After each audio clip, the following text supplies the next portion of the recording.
Hey, this is Betsy. And this is Gina, and this is the Lost and Found podcast.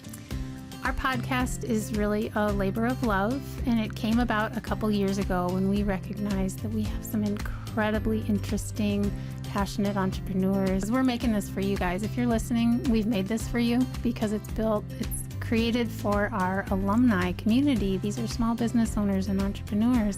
We're in the trenches together, but the stories that we can share, I think, will help you feel less alone, get you inspired, maybe even inspire you to connect with these people. Real stories from real entrepreneurs in small communities.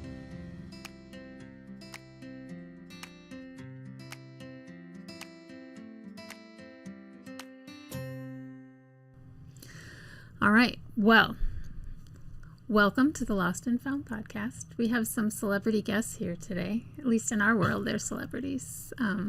Tobias and Mark are from Metal Trade Solutions, and you guys went through boot camp, I don't know, 3 or 4 years ago.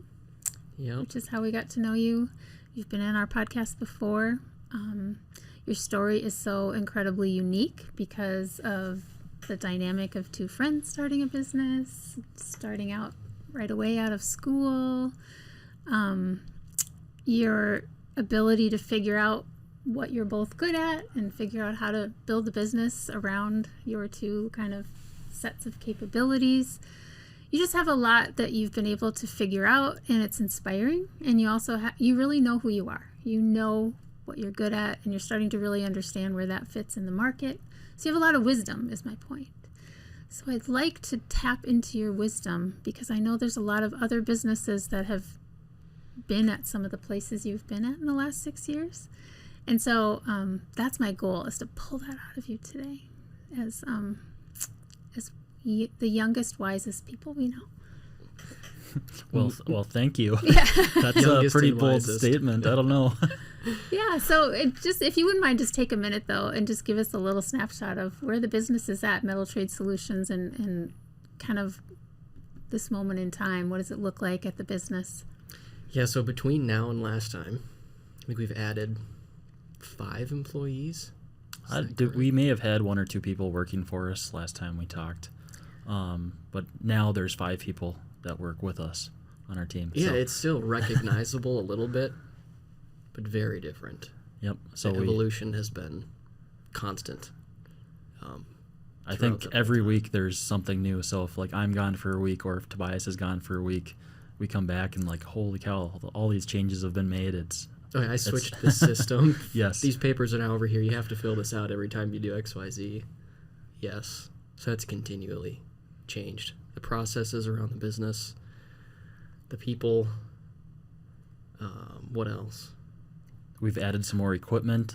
The space we're in, the old creamery that we are in, we renovated some more space, or cleaned out some more junk, made more room for ourselves. Our roles have evolved a little bit. Yep. I guess we've transitioned to physically doing all of the work for our customers into more project manager roles and overseeing the work being done. So Mark's evolution has been from welder towards project manager. I've gone from machinist to sales. I guess I'm calling it sales. I don't know what else to call it, but that's what I do. I network and meet people and try to find people who need help making parts out of metal. So, well, there's so much you just said there that is, you made it sound sort of easy and, fluid, but I know that it wasn't. It didn't feel easy and fluid in the moments. So I wanted to talk a little bit about that because there's a lot of points you made that I think a lot of are really pain points, really, because they're you have to make big decisions, you have to be intentional, and you have to kind of press pause on some of the just day-to-day stuff and figure it out. So that's really what I want to talk more about. Last time I talked to you, maybe you had a couple employees, so you're starting to feel out what is it like to have people on payroll. That's scary. I don't know if we want to go there yet. I'm not sure we ever want to go there. You were there was a moment in time where you're we really both like the work. So I just want to do the work. I want to, and so many businesses are in that phase. There's nothing wrong with that phase, But there's a moment when you realize, I can't do it like this forever. If we're going to grow, if we're going to, keep the business moving forward, I have to transition to a different business model or operations model. What was that moment for you when you make kind of that realization, and then how did you make plans to kind of move forward from there? Good question. I think our goals, kind of are the same. We still do want a 15 to 20 person organization. We want it to feel like a family. So I guess that's something I haven't really considered that recently, because we're still on that track. Okay. I know we talked about it several months ago, and it was maybe over the course of winter, like, the December, January, maybe right before we brought on one of our guys. Yeah. And we had, where do we want this thing to go more? And we do this every so often, but in this talk in particular, it was, hey, we still want to keep it a small family. We want it to grow. We just want to do more of what we're doing. Kind of spread out all of our knowledge and skills and everything, and get more fun work in, because that's what we like. We like seeing all these fun projects come through our shop. Yeah, a lot of that conversation specifically was about how much money do Tobias and Mark take home. That's a great Because point. For the past 4 or 5 years, we've kept it to an absolute minimum. Like an absolute minimum. Like we each take home like $6 an hour, kind of, like, if that. And what was your thinking around that? Why did you do it that way, and why did you do it for so long that way? We wanted to get equipment in and be able to afford our equipment, so we sacrificed ourselves, our home life basically, so we could grow. You both went into that eyes open. This is what we're gonna have to sacrifice. Oh yeah, because at the end of the month, it really was like, okay, we could each take home an extra $1,000 or $2,000. But what's out in the shop that needs to be updated? What out in the shop could we buy that is gonna make our life easier at work, or is it gonna help us produce more? What makes us more efficient? That's what it came down to. What makes us more efficient? Yeah, which having 3 more grinders would be great. Okay, well, there goes $600. Or having more tool holders, right? This is all stuff that just helps us get our job done. We don't have to switch out tools back and forth as frequently.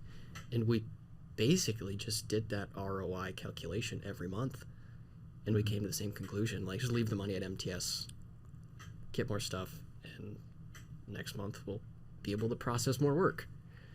Well, I appreciate that transparency, because I think a lot of businesses need to go through that phase, but nobody talks about it. So you see other businesses, they look successful, quotes, air quotes.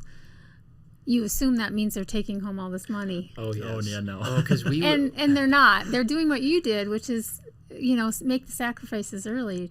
Yeah. Oh, we've had people come in and tour and go, oh my goodness, this is amazing. You guys got really nice stuff. You must be killing it. Yeah. And I'm like, yeah, it looks like that. But if you saw my paycheck, you'd go, You'd be like, ooh, that's sad bananas, dude. Like, well, those are some words, Mark. yeah. Well, killing it what's the definition of that? Is it we are creating the foundation for a great long-term business? That's killing it, but that's not how they were defining it, right? Right. Yeah. And so I guess, back to our conversation we had at the beginning of the year, was like, do we need to reprioritize this, or do we need to scale to get to higher numbers? Or do we need to focus on like one line of work more than the other? We kind of talked about everything, and I don't know, what did we come up with for conclusion? It was just, we're doing everything right. We just need to focus on our procedures, what we have in front of us, get them organized, and then we can, bring on another person to work with us, and then we can do more work. As long as we're keeping efficient, we follow procedures that we make, we can keep growing. And then if we keep growing, then we can start bringing home more money and be more happy I think away from work. A lot of that discussion had started because it was like, we've been patient for like 4 or 5 years. I thought we would be here already. And we're like, and we were getting impatient. We were like, what's going on? Like, we should be rich by now. I don't know. Yeah, but it was like, we should at least be comfortable by now and not worry. And now I think maybe the worrying will just never end. I'm not a person that worries a huge amount, but... Yes and no. It goes back and forth, I think. Because right now we've evolved, and we have, how many people working for us, 5 people working for us or with us, and we have so much work coming in. There's months that Tobias has way more machining work, and he's stressing over it, and I'm a little bit lighter on the welding stuff, and then a whole bunch of welding work comes in, and I'm stressing over it. And I think by now we've just kind of gotten used to the chaos that comes up with all the projects and cash flow management and everything. And that's part of being an entrepreneur long term. Yeah.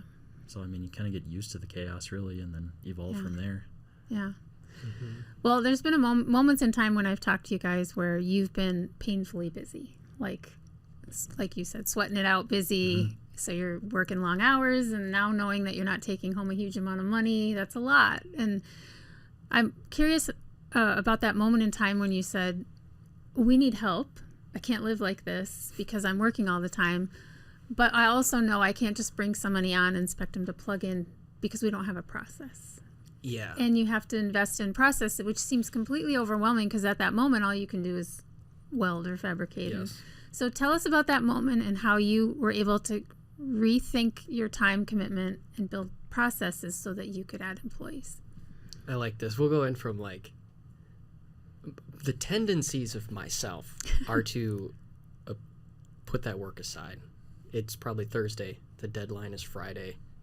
I ran into this and go, oh, this needs to be systematized. I'll stop the work and I will attempt to systematize it or decide how the workflow is going to go.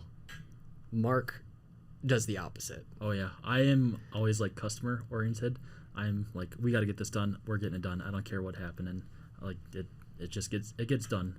And I think that's the balance that Tobias and I create to keep us evolving. Is he's more on the system end of it. He wants to make it sure that we do it right the next time and the next time after that. Where I'm more focused on the present. I want to get it done for the customer now because they need it now. Yeah, I think about a lot especially when you see repetitive tasks. Yeah. Oh, I've done this 10 times this week, and I do it different every single time, and I have to try and remember how I do it. How can I? And how do you teach somebody else to do it? Yeah, it's if it's not systematized for myself, how is anybody else going to do it? Which is then you kind of, break it down into these steps, and then hopefully train someone else to do it, and then hand off that task. That's how I view it. And that's actually what you've been working on specifically, is building those processes, putting them in place so that you have some more efficiency and capacity to bring employees on. So what's your encouragement to other businesses who are in that place? They're I just want to do this thing that I love. I'm just going to come and do it every day. I don't want to stop and do the yucky, boring stuff of building processes or putting ERPs together, whatever. Why is it worth it? Well, why is it worth it? Yeah. It's just saves time. It's less headache. And, a lot of times people think, I'm writing this down so that they know how to do this. And 50% of the time I'm writing it down so I know how to redo it, which I find super helpful. I don't like trying to relearn how to do a task because I haven't done it in 6 months. I would encourage everyone to do the thing. Record Build it. Build the process. Because there's not too long ago, something on the bandsaw went wrong, and he had to reset it, and he had to open the manual, read through 12 pages, and it was that was terrible. Mm-hmm. So then at the end of it, I think I made a 4-minute video, all the quick tips how to do that. Mm-hmm. So now it's recorded, it's saved. Next time that thing comes up on the bandsaw, I just go watch that 4-minute video, and then I should be able to fix it in 50 minutes. Not even me, anyone else can go fix it. Yeah. And that was super important then. Brilliant. And we still are working on doing more of that. Just even if it's a small video recording, you're just taking a selfie or something, recording yourself. Oh, we do it. Tobias and I do that all the time. I've posted TikToks that are literally just for myself. I'll post them. I'll be how do I change the lube pack on the machine? You do it once a year. There's all these settings you have to go through, and then, I figured it out. I'll just make a TikTok real quick. That's not work related. I go, yeah, it is. It's my process. Next time I hop on, I think what I'm hearing you say is it's valuable. Yeah. You must do it, but there's not necessarily one way to do it. Right. Just do it. Figure something out that's doable, and then continue to mature and build processes. And I think over time, if we keep doing it in different ways, we'll figure out what works best. Yep. And then we'll just kind of run that way, and because we'll know what is better, or what we'd like seeing in the future. Yeah, I'm trying to think of all the different places we've kept information. It was Microsoft OneNote. Then we tried to use something called Obsidian, and then sometimes it's just in a notebook. And now we're on to Evernote. So we keep all of our processes in Evernote. So for everyone who's wrestling this beast down, just know we all are, and we're all trying a million things, and there's no one right solution for any business, one tool that's going to magically make it all work. We're just all figuring it out. Yeah, I mean, it took us 4 tries to figure out what we have now. Yeah, and we're still in the middle of it. I'm sure there's going to be at least another 4 different ways we're going to do things. Yeah. 2 years from now, you'll probably laugh when you hear this Yeah.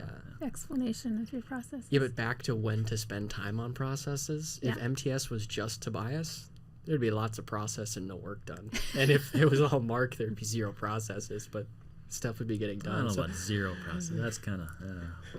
All right, there'd be some. There'd be some, but... I can only imagine how much more difficult it is to find that balance if you're solo. So you kind of have to know yourself, know what your strengths and weaknesses are, and bring on the right people. Yeah. But back to making those systems, right? It's been, after our last podcast, it was probably 12 months of really solidly working on the system before my roles kind of changed. Of course, now all I think about is systems for sales. What is my sales process like? And we're going to talk about that there. too. Yeah. We'll make it there. Yeah. So the payoff is having processes and systems allows you to grow and scale things that need scaling. That it's impossible to scale without that documentation. And so then you talked a while ago when we were prepping about you needed to hire employees. And part of the process of hiring employees was looking at those numbers on the projections and getting comfortable that that was going to be your payroll every single month going forward. Tell me about those build up to that decision and how you got comfortable with those numbers. How did you talk yourself through it? How did you ration it? I think at first we were never comfortable with that. No, at first it was big and scary. That's monster in the closet. We can't open that. We can't do that. And then by the end of the conversation, we were like, hey, wait, we only, this is how much we got to pay the employee every week. It adds up to be this much a month. As long as that employee is bringing in basically that amount of money, they pay for themselves. And the more we talked about it, we're like, no, this is doable. We can do it. And I think by the end of that conversation, we were comfortable with it. Well, yeah, that conversation was probably 12 months long. We had posted a job in December, talked to a few people, talked to one person specifically in March that we eventually hired, but it took 12 months. And by the time we hired him, it was we desperately need help. We want to come tell us what you need, and we're going to make it happen because I want to get all this work done for all these customers, and right now we're drowning and just need help. But if you think about, we think a big investment would be buying a machine. Okay, so you're going to sign up for $3,000 a month for a machine, and that's something we hesitate at or had in the past. And then you think about an employee, which is going to cost $5,000 a month. Wow, that's like buying 2 machines. Yeah. So it's a way scarier thing. But yeah, we did. But isn't it amazing how much more comfortable you are making capital investments? Because the math and the logic of it is different. Yeah. And then when you try to take that mentality into payroll, it doesn't work. And that's why you're just no. Right? Yeah, it's feels like you're just throwing money out there. And it at first it feels like a gamble. Yeah. Is this person going to do good? Are they going to have a sick day every other day they show up, or how many? Are they going to be reliable? Are they going to be good? Show up on time? Do they do quality work? What are they like? A million unknowns. Do they have a good personality? Will they get my jokes? I don't know. We made mistakes in the past. I mean, we had at least one person who's not with us anymore, but everyone we have now is great. And just think about what that expense is to bring someone on for 8 months and then part ways. So there's a million reasons why not to do it, right? All the scary reasons. There's a million justifications for not right now. We don't know of anyone, all of that. And so many businesses are in that point. It's just holding them back because they can't make their next move because they're not able to get their mind wrapped around the commitment of an employee financially. Because you just look at the bare numbers, but your comment was so good, Mark, where you actually broke it down and said, well, wait a minute, 5,000, what is it? How much business do they have to generate to make that back? How do they pay for themselves? If you really get into the math, then you can overcome, right? The scariness. Yeah, as long as you're good at math, it'll work out. And I guess we kind of have to be good at math to manufacture stuff. So yeah. So far it's worked out anyway. So It's would been you good. encourage a No business to move into that phase like Absolutely. you did? I mean, like, even we probably didn't think we were ready to hire anyone when we posted the job, but like, you can interview people. It's the first step. Yeah, right? it's like that's less scary, and then you can think about it for a while. You can. It's almost your own process Yeah. you're doing to condition yourself. Yeah, I'm too scared to like do this today, but maybe if I just take one Yeah. baby step, and then Yes. baby step, and they appreciate, oh, it's just one more baby step to call them and offer them a job. It's great advice. You know, you can step into that. You don't have to do it all at once. Part of it is a mental game that you're doing with yourself to Yeah, get 'cause there in your head. Our first big hire came also with like benefits and stuff. Like, we've never managed 401ks for people. We've never benefits, had yeah. a PTO policy. Yeah. All of that stuff is new, which is very daunting. Thankfully, someone else on our team handled most of that. It wasn't me. Yep. But Wasn't me either. Which is great. All right, so now you've committed to employees. Now it just looks completely different on some level in your space. So what that did, though, is it reallocated roles and responsibilities.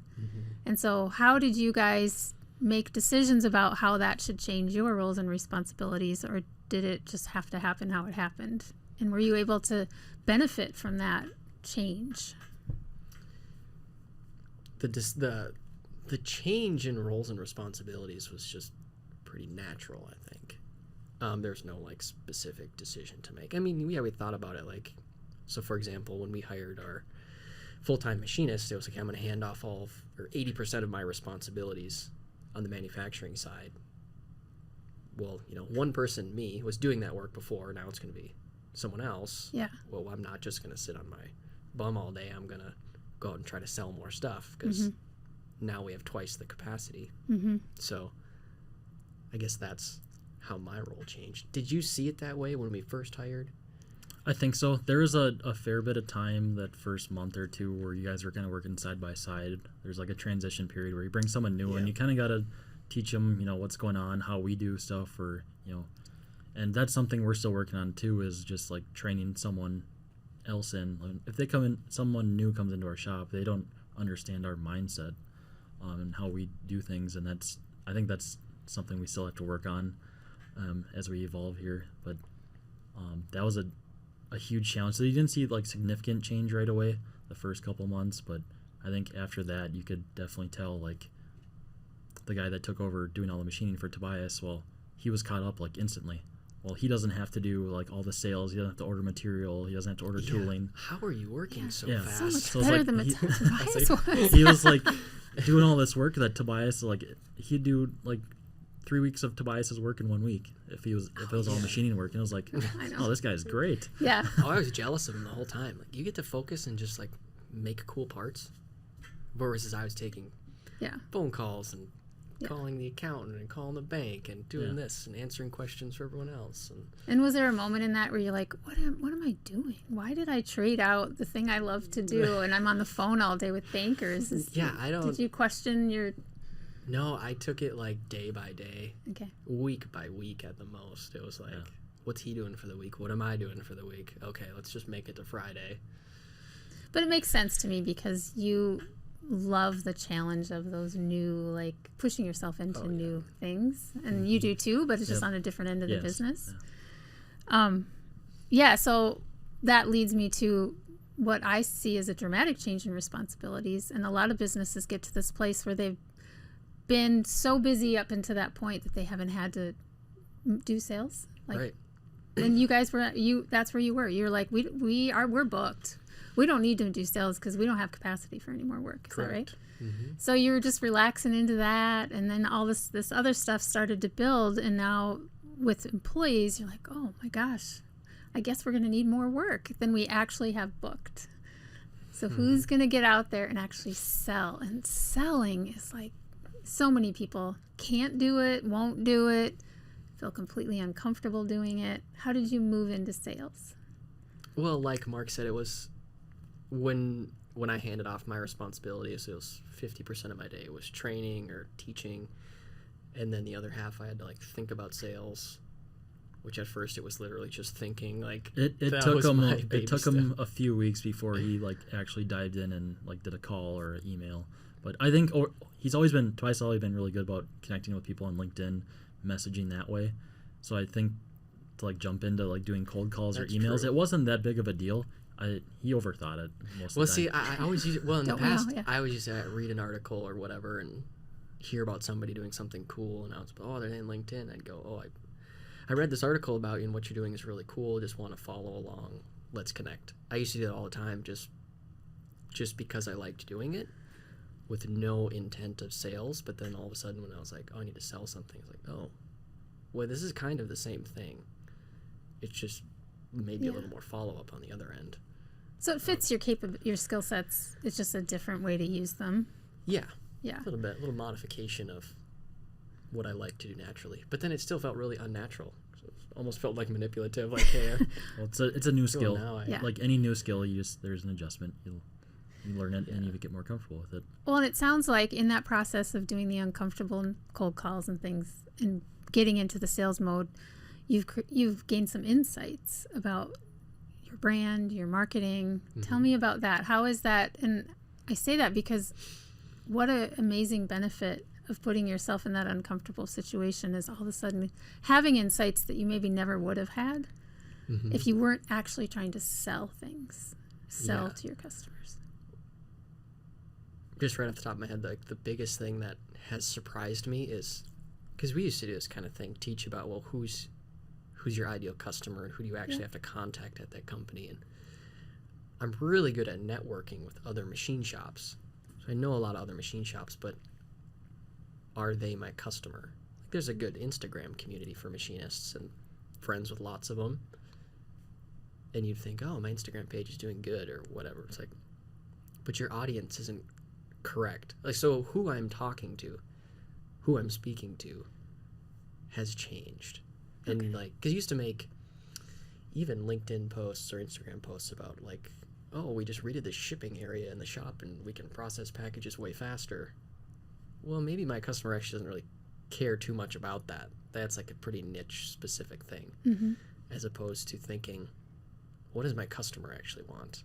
And how do I communicate that to them? So like communicating to a purchaser, your parts are going to be on time. Your parts are going to be in spec. After you send me a purchase order, you can just relax because you know that we're going to be reliable. So that there's definitely an evolution there. Did that answer the question? I feel like I got off track. No, it does. I think I was your story about, well, wait, I'm sending people to my webpage and my sales process. I better go look at my webpage and see if it's all that customer experience piece we talk about in our boot camp. It's like, but you're having to actually walk through it. And that's a very different thing than just, sort of speculating and summarizing. Yeah. So it's like we saw a notable uptick in traffic when I started reaching out to people and emailing them and attempting to send people to the site. And I'm like, well, what are they reading on the website? It's like, well, maybe this isn't actually helpful to them. And so there was an evolution there to try and change the verbiage, which it's still not what I want it to be. I want it to be more catered to that purchaser engineer looking for help rather than specifying our technical abilities. Right. And so, so I guess since I switched to the sales role, I have modified the words on the website, but hopefully they'll change even more in the future. Continual improvement, baby steps. That's what we're after. That's exactly it. Yep. Just a little bit better than yesterday. So. But so you would encourage others to, at least for a while, be in that role in order to better understand? Oh, absolutely. Like that evolution, my evolution of that thinking would not have happened had I not put myself in that situation to like suddenly think, I need to go do this thing and I have no idea how to do it. Because I don't think I ever would have got into that before without that decision to hire someone and hand off a lot of my work.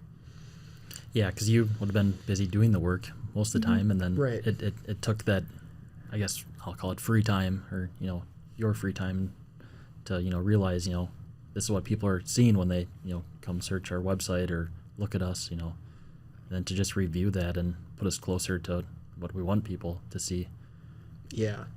Yeah, it's very interesting because it was like, as I was doing all the work in the past and doing the little bit of sales we were doing or whatever, or answering the phone, I never would have. Well, no, I lost my thought. You never would have put yourself in their shoes going to the website and figuring out how to get them to actually take action on something. Yeah. That's what you're saying. Like, what are they supposed to do when they get there? Mm-hmm. So like usually when Tobias and I quote something, a project will come in and we'll put it through like our quote worksheet, and it'll be like a roadmap how it follows through our shop. So I think when Tobias was doing sales, he was able to like kind of put himself in someone else's perspective and go through their roadmap of how it is to work with us. And by doing that, he was able to go through our website, fine tune a few things, and make it more clear what our potential customers would be seeing from us. That's great. I have 2 questions about that. Is it, a lot of people would say, I don't do sales. I'm not a salesperson. We hear this all the time in our workshops. So that therefore I can't sell. I'm just going to go make the food or do the thing that I love. But when you actually just put yourself in the role to have to do it, is it easier to sell something that you love doing? Like, is the fact that you love the work you're doing and you're proud of your business, does that make it easier to sell? I think the easiest way for me to think about it is legitimately believing that I can help them.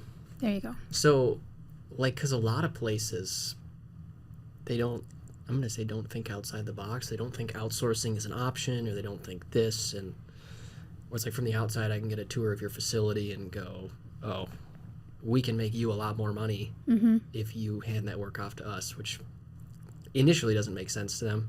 But then it's like, if we can redesign this or do that, it's going to flow this way, it's going to be super efficient. And I 100% believe that. With almost any process of anyone else's that I see, I'm like, there's improvement here. We can get the job done. That's the easiest. So there's satisfaction in that sort of fills your bucket, right? Because you were able to help someone solve a problem. Mm-hmm. And I think at the end of the day, Tobias and I, we really enjoy helping people. We just use our skills and knowledge about manufacturing metal components. That's how we help them. Mm-hmm. That's amazing. That's amazing, because you wouldn't connect those 2 things probably initially, manufacturing and helping people. But it absolutely is connected. And that's been, I think if more business owners could understand that they are connected and there's a story around that, you can help people see that and get to that place, but it takes work. It does. Takes a getting lot of out there, work. talking to people, listening, hearing what they're saying. And fine-tuning your communication so that they kind of understand it that way. Right. As opposed to trying to get work from you. Yeah. On a cold call Yeah. I get what it feels like to be a purchaser. It's stressful. Here's all the pain points. I can help you with all of them. Yeah. Mm-hmm. Which is different than saying I just do quality manufacturing. Right. It's very different. Yeah. It's very different when you come across a site that has that perspective versus one that doesn't. Right. Yeah. All right. You had shared with me, I wanted to dive into the pricing conversation, because you guys have learned a ton about that as well. And from what you said, you better understand now how to price things realistically according to the actual flow they have through your shop, and that some projects will be more price competitive because they fit your capabilities better, whereas others won't be as price competitive. So tell us about that thinking and how that's helped you communicate to customers and find the right work. Yeah, that has taken some time to get to as well. Those thoughts, those conclusions. But just to kind of say it again, right? The price of what we're making is very dependent on how it flows through our shop, not necessarily what it actually is. So we err on the side of we'll always give you a price, we'll always give you a quote. But if that work doesn't fit our shop very well, the price feedback on the quote you're going to receive, you're saying, oh my goodness, this is super expensive. Usually my response is, I agree with you, but that's what it costs for us to do it. If you find it cheaper somewhere else, you can go there, because a lot of times it's like, well, we don't really want to do that. And then, of course, on the opposite end of that is, this is perfect for us. We can get it done. You know, we can have good margin internally, and your part's going to be super cheap. I should say inexpensive, not cheap, but Yeah, inexpensive. that's it. Cheap implies poor quality. We don't do that. Try not to. So do you find that too? A lot of times we take on really interesting or unique work that otherwise would have to travel to 3 other shops, Okay. because sometimes we're machining a part that gets welded, or sometimes we're welding a part that we just machined.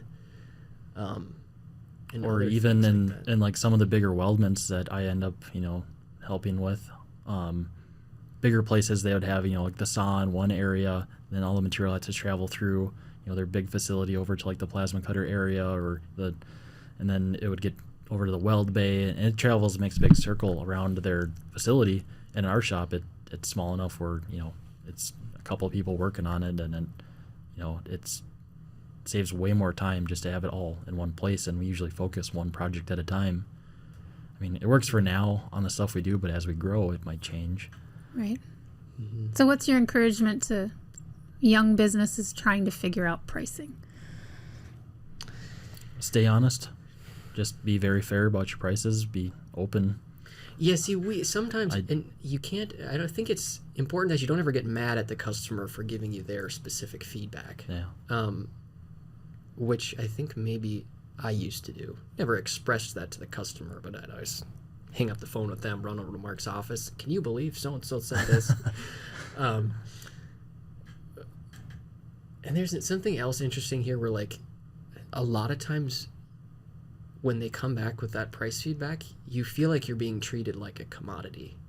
Okay. Like the expectation is to be a specific price, or they'll say, oh, so-and-so shop will do it for this, or we've always paid this. And I guess my response now is kind of more like, okay, send it to them or work with them, but I'm always here. And we, the way we calculate prices, this is our cost to make it, and this is the margin we want, and the market bears that margin for us, so we'll continue to do good work. So you've learned a lot to feel that confident about saying those things in that moment. Yes. Mm-hmm. And yeah, it's very interesting, because some people will come with price feedback, and I'll go back to the quote worksheet and go, maybe I messed something up. Maybe I didn't do something right here, and I'll look and I'll go, oh yeah, like this was high and that cost actually came back a little less, and I'll modify it and send it back to them. They go, oh, that's good. And I don't dislike myself because I think, oh, I'm doing this for too cheap. Yeah. It's like, actually the report still says I'm going to make this, which sometimes I'm surprised by even how inexpensive we can get work done. Yeah. But Well, and there's one detail in that I think it's good to call out, because how your so-called competitors their formula for pricing is different than the formula you're describing. Mm-hmm. And you figured out that formula did not fit, was not in your best interest to use what your competitors are using. It just didn't fit. So you had to kind of figure that out and not feel completely obligated to just do it how the competitors are doing it. Right. And it's important that it is formulaic, because sometimes in the past when it was like, I just feel like it should be this price. Yeah. Well, then you get the price feedback and you're all upset and you're like, I have no idea how they arrived at a price. But I think there's been times, at least Mark, you straight up just sent the quote sheet to the customer. Yep. And say, here's what we're making for you, and All what the it's material cost is listed out. Labor. It takes this long to cut this piece or weld this piece. It's all listed there, and they review it and they're like, "Oh, it does cost that. Okay, here's a purchase order." I feel like that's just a great move to be like, here's the recipe, and then you give them if you want to change something in the recipe or something about your design, you sure can. Because we show like every little thing that we do when we quote something. It's honestly, it's our road to making the part after we quote it. If they send a purchase order, we follow that same path. So if there's certain steps in there that are not needed, or if they're trying to reduce price, they can maybe go through it and be like, oh, we don't, maybe we don't need to saw this, or we could plasma cut it instead, or something could change the process of Right. it. It might be a little less quality or see it a little bit different, and they have the freedom to tell us like, hey, make it a little bit different to bring price down or change quality on it or however it is, however they see fit. We're just helping them. Yeah. And I always quote everything premium. Like, if it were my part, this is how I want to do it. It would be this price. So say that again. And by premium, do you mean what? Like going the extra mile to make sure surface finishes are nice on parts. The part is like really in spec, not on the Which edge. means it's going to be a little more expensive. Yes. Yes. Yeah, or I'm going to use this process. There's going to be no bar stock edges on your part. It's going to be shiny. There's going to be no burrs. And then sometimes that's what the customer wants. And sometimes the customer's like, Offended. no, like, I'm going to throw this in the mud. It's going to rust out in 3 years. I don't need that.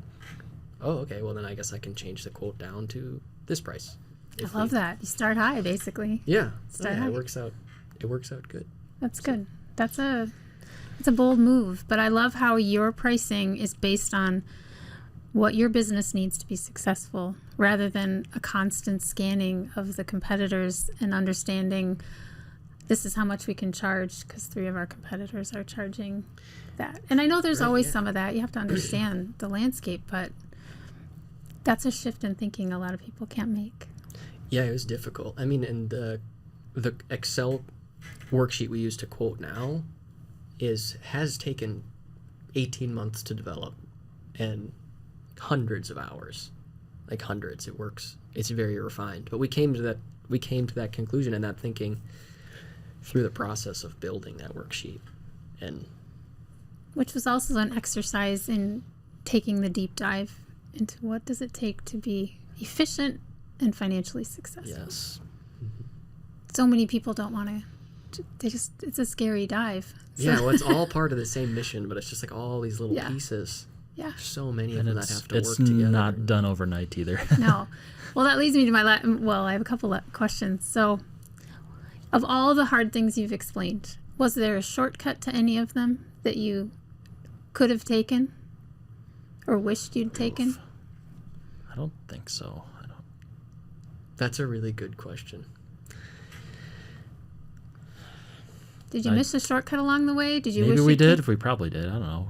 Probably took the long road, like we always. I don't know.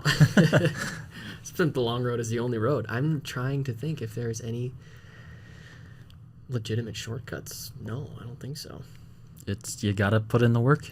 Even our employees ask sometimes. They're like, isn't there an easy way to do this, or like XYZ? I'm like, no. If I had the road, I'd tell you. But if you can just make it 1 or 2 steps in the right direction, that's all I'm asking you to do. Yeah.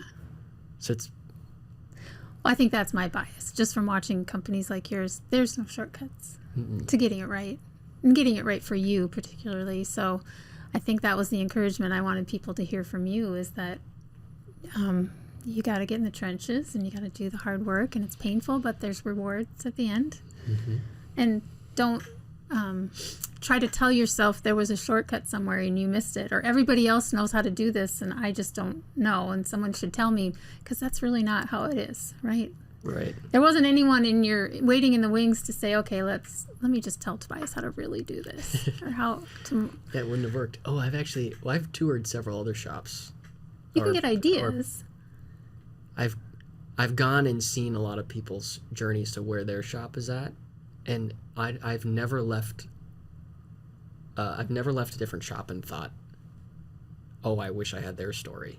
Really? No, I always come back and go, thank goodness I am who I Really? am, and my shop is the way it is. Yes.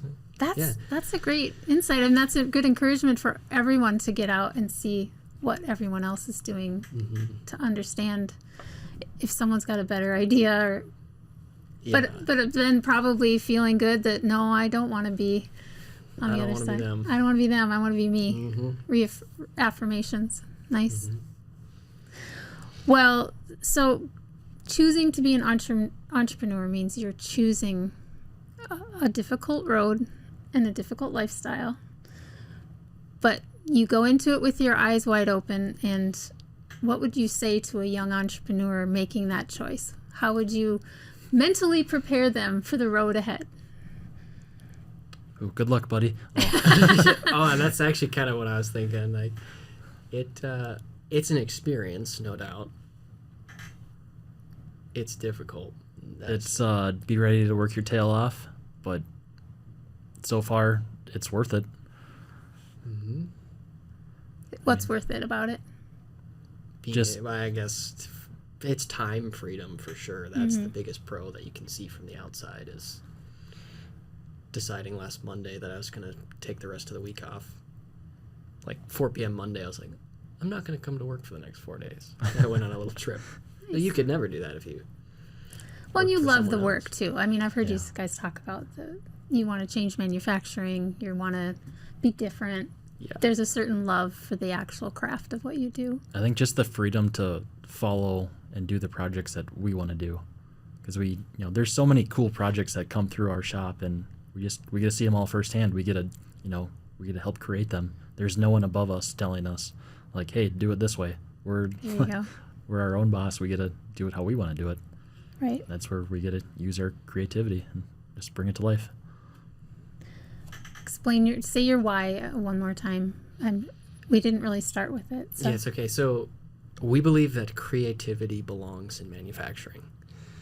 So what does it actually mean? It just means that, like Mark said, we have this creative, relaxed environment, and we just take the skills we have, our industry knowledge, our training from school, our ingenuity, our brainstorming, and it's compiled with all this technology and software, and the end result is a part for the customer, whether that's a weldment or machine component. That's truly what we're delivering, but we prefer to think about it on the first half of that. It's just all creative freedom. Beautifully said. I couldn't have said it better. Yeah. I mean, Excellent. really, that's the recipe to making it all worth it, right? Yeah. Well, that's what makes it worth it to be there on a Saturday or Sunday night. And you're like, it's relaxing and you're doing what you like to do. So. And does it truly feel like the way you do it and how you deliver it is different than anyone else? You're doing it. We have this kind of our academy. We say the businesses in our programs, they have some of the types of services you've heard of before, but they're intentionally trying to be different than everybody else. Yes. So, I mean, if you could be in our shop and see how relaxed it is, you'd go, oh, this is strange. Oh. Like, as compared to other work environments. And that really makes how the work is done very different, even though the result is similar to other places. And that's the goal, to be different. To be different in a way that reflects your sensibilities and capabilities and kind of the impact you're trying to have. Yes. Even more difficult is communicating that to customers. Yeah. It's like, this is why. This is what makes us us. Yeah. And showing that to them. And when you can, they recognize it and they're like, that's amazing. And they really do see us as set apart. But so that's what. Yeah, so, instead of coming in to work and stressing, oh, these parts have to be done today or this week, and, it's, when we come in, it's more, we get an excited challenge, like, how can we finish these parts, that, how are they going to turn out, they're going to be awesome, it's a little bit different feel when we walk into the shop. Different mindset altogether, it sounds like. Mm-hmm. Wow. Well, the reason I call you the youngest, wisest people I know is because I feel like you have this amazing perspective that you would usually hear from someone who's been doing it a lot longer. I think it takes a long time to learn some of the things it seems like you guys have already figured out. Well, thank you. Like we say, we're just kind of on this journey, and that's like what we've learned along the way. And well, it's encouraging and inspiring. A lot of young people maybe don't think they're candidates for starting a business, or they don't think they could do it, but I think you're proof that that's not true. Find the right lane, find the right business partner. Magic can happen. Well, even that, I just stumbled across this guy. Pretty sure we were picking on each other most of the first year in college. Might have been that way. Yeah. What does MTS have to look forward to in the next 12 months as we wrap it up? What's coming for you guys? Hopefully a lathe. Yeah, so CNC lathe. Primarily do CNC machining. On vertical machining centers, we need a lathe. We've been telling customers for years we we don't have a lathe, don't ask us to do lathe work. And so that's kind of ingrained in their mind. Now the next step for us is to get a lathe in so we could do all those turned components, and hopefully by the end of the year. My goal, if you asked me in January, would have been midsummer. Well, now we're late summer.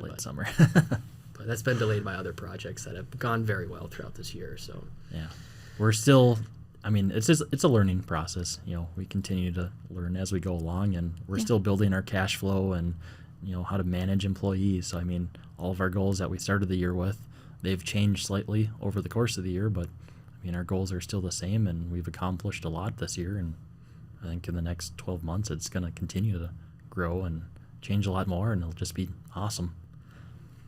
I love the balance of sort of flexible spontaneity you have and strategic planning.